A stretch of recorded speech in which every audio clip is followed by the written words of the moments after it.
In the previous video, you learned the elongation letters الألف, الواو المادية, and الياء المادية. In this video, I'll discuss the common mistakes when pronouncing these letters, introduce accidental characteristics related to the alif, and another feature of alif in dialects. So stay tuned. The common mistakes of the elongation letters are: first, the nasalization. This happens when you direct the sound to the nasal passage when pronouncing them. For example, let me pronounce this word for you, يعلمون. This way is correct. And now I'll pronounce it with a nasalization. يعلمون, يعلمون, يعلمون. To fix this, you need to direct the sound to the mouth. To know whether you nasalize the waw or not, block your nose with your fingers and pronounce this word. If you feel strong vibration in your nose, then you are pronouncing it wrong, and you need to clear the sound from the nasalization. Fixing this mistake is important when you recite the Holy Quran, specifically.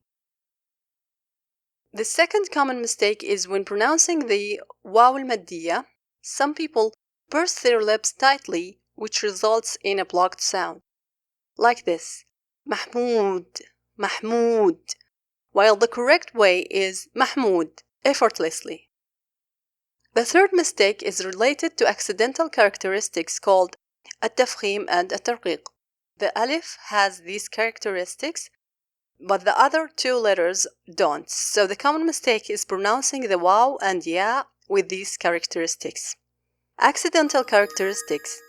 In the first lesson, I mentioned that there are accidental characteristics, صفات عرضية, and that they will be introduced with the letters. Now I'll introduce two accidental characteristics called التفخيم and الترقيق. التفخيم in Arabic means fattening, and in the letter context, it is a thickness in the letter sound so that the mouth is filled with its reverberation or echo.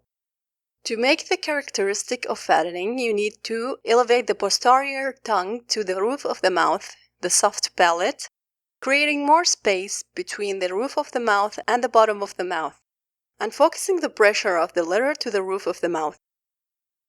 The fattening letters are خص ضغط قذ. Notice that these are the elevation letters from the first lesson. To learn more about the relation between elevation and fattening, read the post in the description. It contains details I'm not covering in this video for simplicity. Fattening letters are also الألف المادية in some cases, اللام in some cases, and ra in some cases. In this video, I'll focus on the alif only since we are talking about it. The second characteristic is the opposite of fattening. It is called الترقيق. الترقيق in Arabic is thinning, and in letter context, it is a thinness in the letter's sound so that the mouth is not filled with its echo. The thinning letters are the alif in some cases, lam in some cases, and ra in some cases, and the remaining letters are all thinned, which include the waw al-maddiya and ya al-maddiya. So, to summarize, letters that are fattened always are خص ضغط قذ. Letters that are fattened in some cases and thinned in others are ra, lam, and alif al-maddiya. The remaining letters are always thinned. The elongation waw and ya are always thinned, but not the alif. The elongation alif depends on the letter before it. If it is fattened, then the alif is also fattened. But if the letter before it is thinned, then it is thinned. Let's take examples. صالح. The letter before the alif is صاد. It is a fattened letter, so the alif is fattened also. خالد. The letter before the alif is خا. The letter خا is fattened, so the alif is also fattened. الأخبار. The letter before the alif is ba. The letter ba is a thinning letter, so the alif is thinned. فالح. Fa is a thinned letter, so the alif is thinned. ذكريات. Ya is a thinned letter, so the alif is thinned. فلافل. Lam is a thinned letter here. For that reason, the alif is thinned. A common mistake by non-Arab when pronouncing this letter is saying falafel.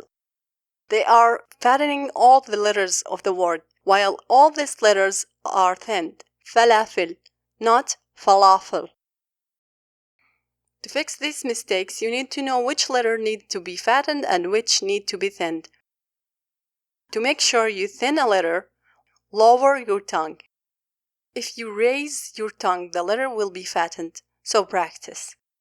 Let's listen to a recitation of this word, Kaf Ha Ya Ain Sad, from the Holy Quran, and notice the difference between the alif in Kaf and the alif in Sad. كافها يا عين صاد. Now let's move on to the next topic. Alif in dialects. The Arab originally, even before the Holy Quran was revealed, had three ways of pronouncing the alif. The first is called al-fath. The second is called al-imala al-sughra or al-taqlil. The third is called al-imala al-kubra. Al-fath means opening. Al-fath is the way I described in the previous video, by opening the jaws. Imala in Arabic means tilting, but the imala and taqlil are different. Al-imala al-sughra, the minor imala, also called al-taqlil, is between the opening of the jaws, the way I described in the previous video for pronouncing the alif, and the major imala. The major imala, al-imala al-kubra, it is tilting of the alif into a ya, or tilting the fatha diacritic into a kasra diacritic, without changing them completely into a ya or kasra respectively. If you look at this graph, the horizontal axis represents the ya sound, and the vertical axis represents the alif sound. The major imala is in the middle between them, in a 45-degree angle, and the minor imala is in between the alif and the major imala. The Egyptian dialect is one of the very famous dialects to pronounce the alif and fatha diacritic with an imala. Also the Qasim dialect in Saudi Arabia, Tunisian dialect, and the Lebanese, among others. Let's listen to Al-Duha from the Holy Quran. You listen to a recitation called قراءة حفص عن عاصم, and it reads the alif with al-fath opening of the jaws. The alif will be marked in red. بسم الله الرحمن الرحيم. والضحى والليل إذا سجى ما ودعك ربك وما قلى وللآخرة خير لك من الأولى ولسوف يعطيك ربك فترضى ألم يجدك يتيما فآوى ووجدك ضالا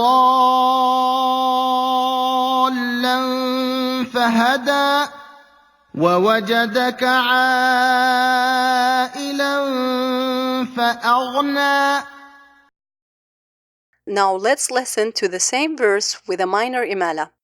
This recitation is called قراءة ورش عن نافع, and it is popular in North Africa. Notice how the alif is pronounced.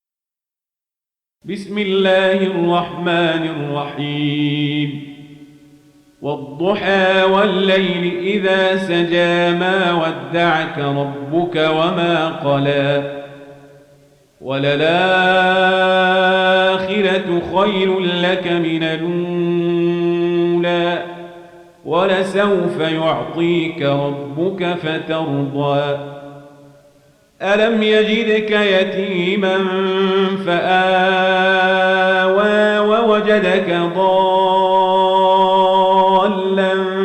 فهدى ووجدك عائلا فأغنى. Lastly, listen to the same verse with a major imala. This recitation is called قراءة خلف عن حمزة. ولسوف يرضي والضحى والليل إذا سجى ما ودعك ربك وما قلى وللآخرة خير لك من الأولى ولسوف يعطيك ربك فترضى ألم يجدك يتيما فآوى ووجدك ضالا فهدي ووجدك عائلا فأغني. Now let's listen to a speech in dialect. First in the Egyptian dialect. اسمك ايه؟ اسمي احمد طارق. سنة كام؟ 5. وانت؟ اسمي كريم حسن. سنة كام؟ 4. Now let's listen to the Qasimi dialect. على قوة الكلمة بالماضي انه يمديك من كلمة واحدة بس تغير مجرى قبيلة كاملة او عائلة. انا اعلمك شلون الحين. That's all for today. Please don't forget to like and share the video and stay tuned for the next letter.